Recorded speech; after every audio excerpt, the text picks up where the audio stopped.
So I found myself in central Missouri, Mexico in fact, which is also home of Zenith Aircraft. So why not stop in and say hello?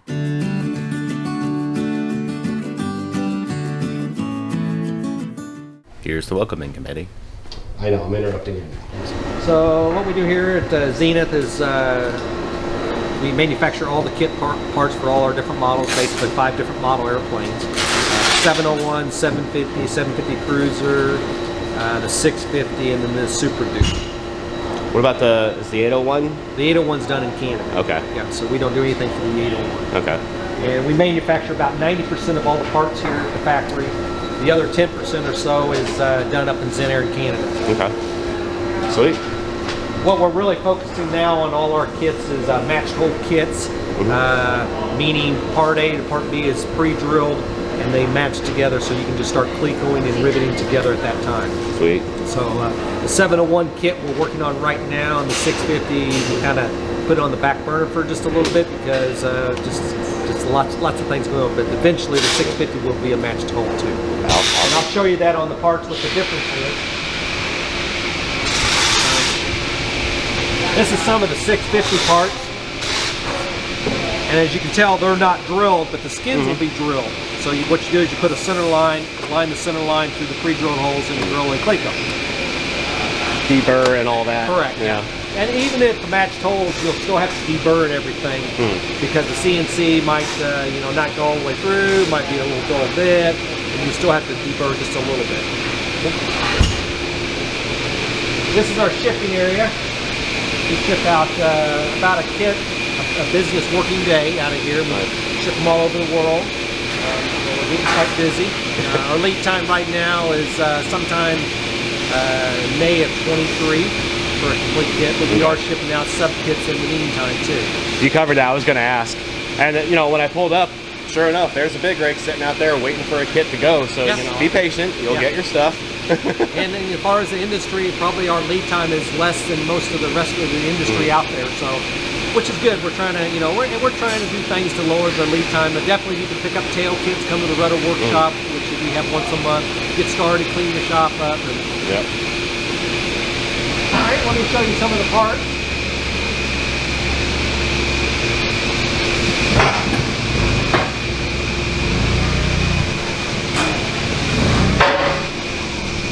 These are the 750 Super Duty parts. The 750 STOL and Cruzer are basically the same.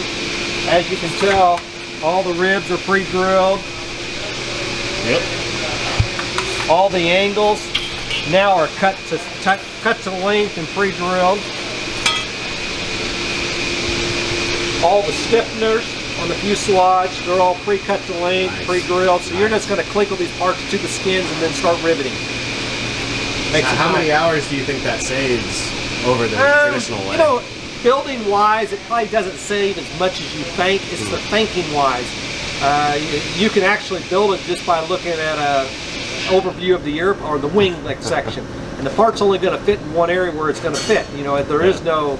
It's only going to fit where it's going to fit. So less chances of having a big pile of scrap pieces on the side. Right. You and I, we could probably have a wing sitting out on a table, and we could probably have it the skeleton clickled together in probably an hour. Nice. And then rivet from there, and then start. So you could build. Two guys could build a wing in a good hard weekend, which is nice. And now what throws you back on building the wing, faster is you'll have fuel lines, nav strobe wiring, maybe pitot angle of attack lines, things like that, where you can spend a lot of time figuring out where you want to lay them out and run lines. So not a lot of time. Yeah, that's the old saying, the 90% done, 90% to go. So everything's got a part number on it, label. You get a set of drawings and the photo manual with that. Nice. All the steel parts we use are 4130 and they're TIG welded. We do everything here at all the welding's done here at the shop. Nice. That's a center stick? That's a center stick. Nice. We have the dual stick option, but I would say 90% or better are probably staying with the center stick once they realize how simple it is. Well, and just how much room dual sticks takes up in a cockpit too. I mean, in these light airplanes, I mean, it's just And this is a 750 kit being loaded up right now, and I don't think this is a complete kit, but it gives you an idea of the size of the crate. I was gonna say at least fuselage. Right. It looks like wing. Oh yeah, there we go. Finishing kit. It might be a full kit just getting finished, and it looks like it's a 701 because I can tell by the cabin frame. Yeah, you've seen a few of them in your time, huh? And we got a lot of kits getting ready to go out just because, or picked up because this week we have our workshop. And then Friday and Saturday is our grand opening open house. Awesome. So I came 1 week too early. 1 week too early, yeah. This is more parts, pre-drilled, lots of parts. So everything's getting more and more finished. And that's the 750 gear. Yes, and the 750 gear is already pre-drilled, match drilled for the axle. Yeah, I remember seeing the drop testing on that one. I did a video once on certified versus experimental, and the whole part 23. It's like, so yeah, it's not the part 23, but it doesn't mean they don't do testing. There's lots of testing involved, and you guys do all of the big players do. And and you have to, because if we don't test it, the customers are going to test it and it's going to fail. So we need to make sure it doesn't fail. Yep. Yeah, there's so many AMPs that they just don't even want to touch experimentals or light sports, and it's just well, they just don't understand it. Exactly. They don't understand the rules, the regulations, and if it's a different engine, they're afraid of it. But like the Jabber, or UL Power, or Corvair, the air cooled, direct drive. It's just as simple as the Continental 200. What's your most popular engine right now, you think? I mean, really, we don't have just one popular engine, just because we use so many different engines, so it's a really equal balance between all of them. If a customer doesn't want to build his engine like the Corvair, then he'll probably go with like the UL Power, Jabber, Rotax, or the Viking engine too. This is our two CNCs here. Excellent. And here's one right here.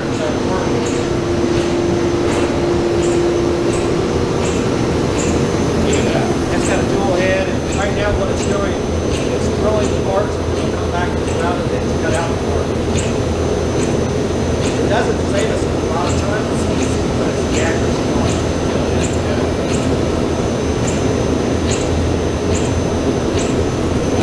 And once it's cut and drilled on the CNC, then we'll take it to the acme press. And the acme press has the part numbers in the system. Like this part here, it'll have in the system the correct bend and the correct degree of bend. Now this is painted because this is our sample piece. Yeah, don't ship that guy out. Right, this is what it looks like after the CNC. Beautiful. And you can feel there's a little burr. A customer wouldn't have to deburr it. It should be fine, but some guys will. Yeah, no, I definitely deburr that. Yeah. That's not bad though, Right. You're punching them out yourself, it's a little bit more than that. Correct. He's setting up the acme press right now. Maybe we can watch him bend a few parts. And I'd say he's probably looking at the program sheet, finding the correct part, and then programming it in for the setback and then the correct angle and how far the press is going to go down.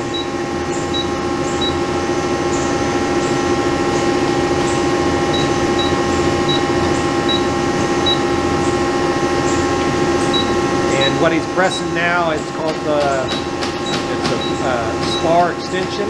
So it connects to the spar and makes the wing a little longer without having the spar made on. Because at the wing tip, it's less stress than the root end. So you don't have to have a beefed up spar at the very wing tip.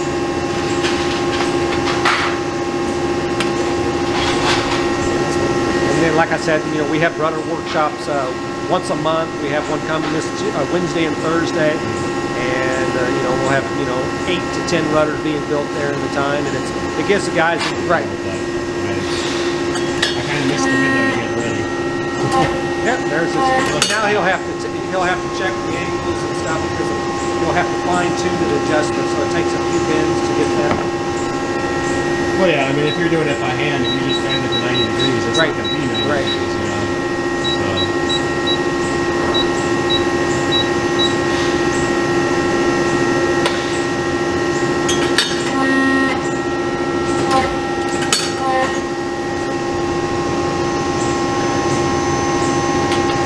Make sure it's 90 degrees. Looks pretty good.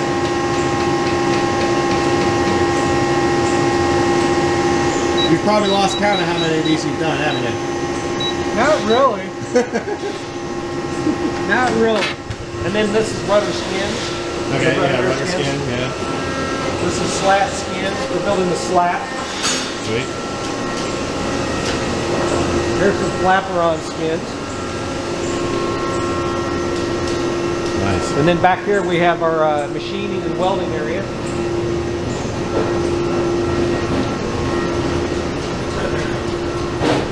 Oh yeah. So John here is bending all the fuel tanks and running the bead around the fuel tanks to gain a little bit more strength on them. And then he'll weld the ends to the tanks, and then he'll pressure check the tanks, stick them in a cage, and put about 2.5 pounds of air in it, Nice. and then a soapy bubble substance to find the bubble or the couple pinholes, and then re-weld them. And we've only had a few tanks in the whole history of Zenith that had to be re-welded, so we really check the tanks very thoroughly. Now, does he lay the bead by hand, or is there a... Yeah, he's laying it by hand right there with that Nice. little... Those are 750 Cruzer tanks.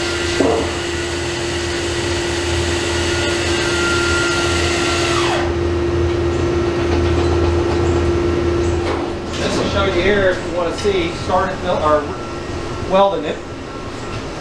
And it's TIG welded, and he's got the end cap, and then he clamps the end cap to the skin, and then he has a filler rod, and he melts the aluminum together. Yeah, that's something I need to learn yet. Yeah, and this is 32 thousandths, so it's Okay. very thin. So most welders, just don't experience that thin of aluminum. Yeah, I imagine you overheat it quickly. Yeah. What's the airframe and wings, are those 33 thousandths as well, or are they The skins, you The mean? skins, yeah. 25. 25? Okay. So a little bit thicker on the tanks. That's Right, good. right. Nice. Then we're getting ready for the rudder workshop here. Oh yeah. We have, I believe, 10 rudders being built. It's going to be a busy next 2 days here.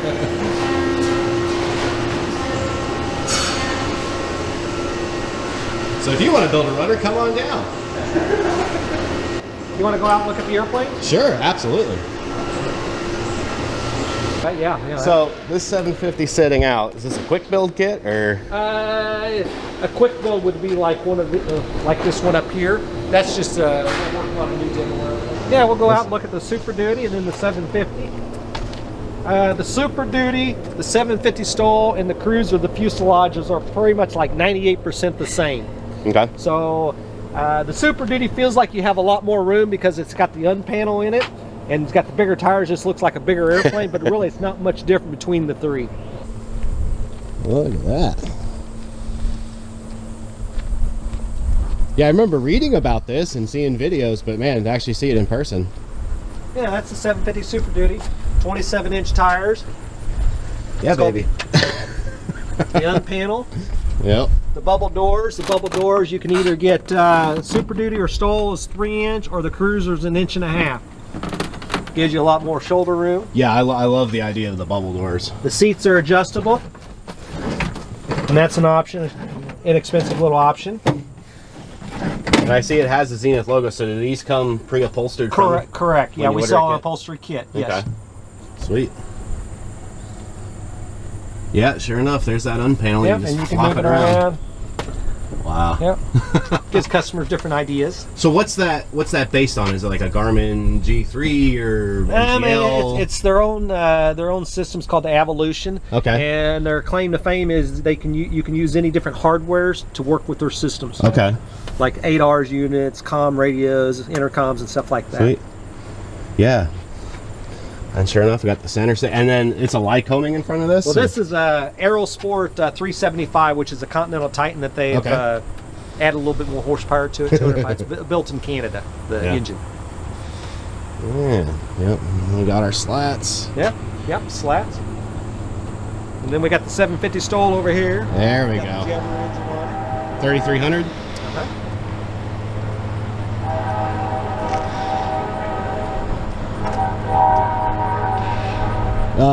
Which generation Jabberoo? Who knows at this point? This is a 3. Okay. So I think they're up to 4 now. Yes. Oh yeah, plenty of ducting. That's one thing I keep hearing with the 3300 is cooling. Correct. Yeah, you just got to work on it when you first do your first initial test flights and adjust it from there. These are the main wheels are an option. 21 inch gives a little bit higher up. The nose wheel standard. Now, when you run that big, are you trying to stay on the grass, or are you good on the? Yeah, you're okay. good on either way. Because I hear like with the big tires, you know, it's what is it, like $100 a landing? No, I've had those on since the beginning, and it's probably Really? you know, almost all landings on concrete, and they're still fine. You gotta Nice. remember, you're landing very slow, short, Oh, yeah, and yeah. you know, it's very slow, so it doesn't wear on them.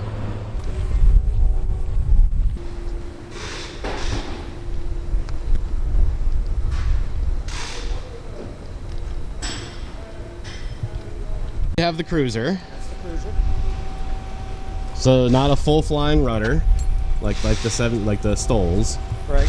Other than that, And the wing's basically the same except the nose rib and then no slats. okay. The rear part of it's the same as the 750.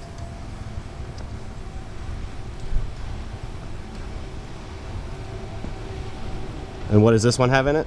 This has got the fuel power of 118. Okay. Oh yeah, it looks a little different on the front here.